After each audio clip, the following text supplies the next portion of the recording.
क्या आप जानते हैं कि प्रतिप्रदा श्राद्ध के दिन की गई पूजा से पितृदोष दूर हो सकता है और जीवन में सुख शांति आ सकती है। नमस्कार दोस्तों, आज हम बात करेंगे इस वीडियो में प्रतिप्रदा श्राद्ध की।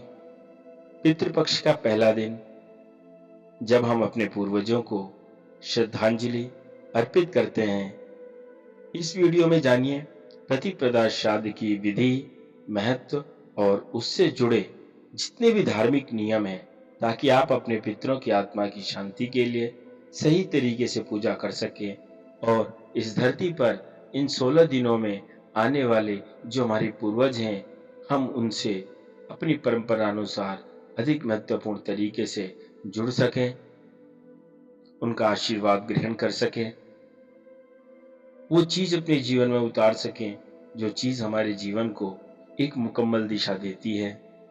दोस्तों, आज हम बात करेंगे इसी प्रतिप्रदा श्राद्ध की। आखिर प्रतिप्रदा श्राद्ध क्यों मनाया जाता है? भाद्रपद पूर्णिमा से पितृपक्ष की शुरुआत होती है। ऐसे में अश्विन मास की प्रतिपदा से अमावस्या तक विधि विधान से पितरों की निमित्त श्राद्ध, पिंडदान व तर्पण करने का विधान है। बता दें कि प्रतिप्रदा श्राद्ध, पड़वा श्राद्ध उन पितरों के लिए किया जाता है जिनकी मृत्यु प्रतिप्रदा तिथि पर हुई हो।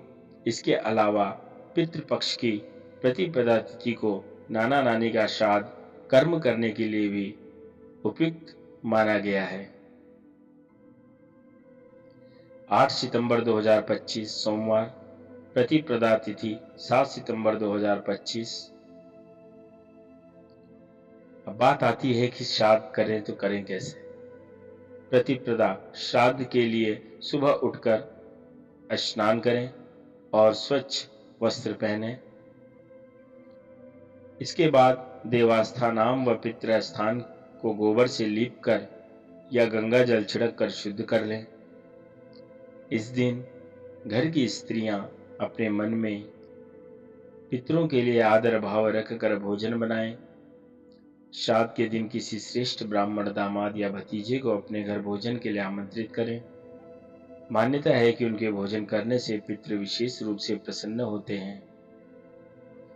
इस दिन श्राद्ध करने वाले जातक को घर आए अतिथि या ब्राह्मण का पैर स्वयं धोना चाहिए।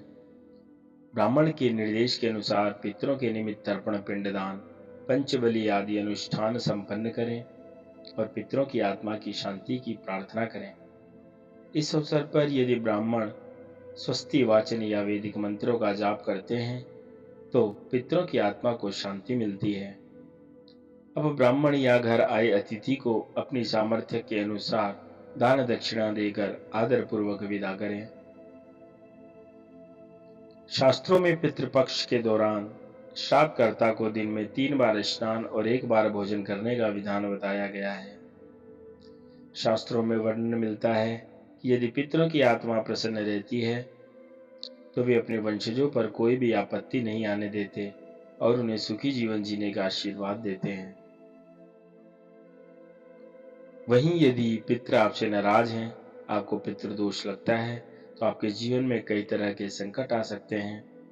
पितृपक्ष पितरों को समर्पित एक ऐसी अवधि है जिसमें उनकी आत्मा की शांति के लिए श्राद्ध, पिंडदान और तर्पण किया जाता है। ऐसे में जिन जातकों को अपने नाना नानी का श्राद्ध करना है, उनके लिए पितृपक्ष में आने वाली प्रतिपदा तिथि विशेष महत्वपूर्ण मानी जाती है।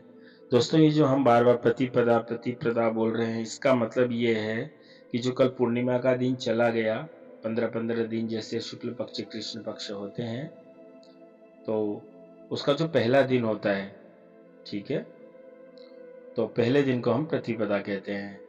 ऐसे में जिन जातकों को अपने नाना नानी का श्राद्ध करना है, वो पूरी निष्ठा और भाव के साथ प्रारंभ करें। इसके अलावा जिनकी मृत्यु प्रतिप्रदा तिथि पर हुई हो, उन पूर्वजों के निमित्त भी इस दिन श्राद्ध कर्म किए जाते हैं। गरुड़ पुराण में कहा गया है कि जिस घर में पितरों का श्राद्ध, पिंडदान आदि होता है, उस कुल में कभी भी यश, कीर्ति, धन, सम्मान पारिवारिक सुख व संतान की कमी नहीं होती है। तो दोस्तों, यह थी प्रतिपदा श्राद्ध से जुड़ी विशेष जानकारी। यदि किसी भी कारणवश पितृपक्ष में आप पितरों के लिए पूजा नहीं कर पा रहे हैं, तो उस परमात्मा को याद कीजिए, दीन दुखियों की सेवा कीजिए, किसी भूखे को भोजन खिलाइए, गौ माता को भोजन खिलाइए और अपनी क्षमा याचना कीजिए। परमपिता परमात्मा आप लोगों को हमेशा खुश रखे। जय श्री राम, जय साईं राम। ओम नमो भगवते वासुदेवाय नमः। वीडियो पर नए हैं तो प्लीज लाइक और शेयर करके चैनल को सब्सक्राइब करें।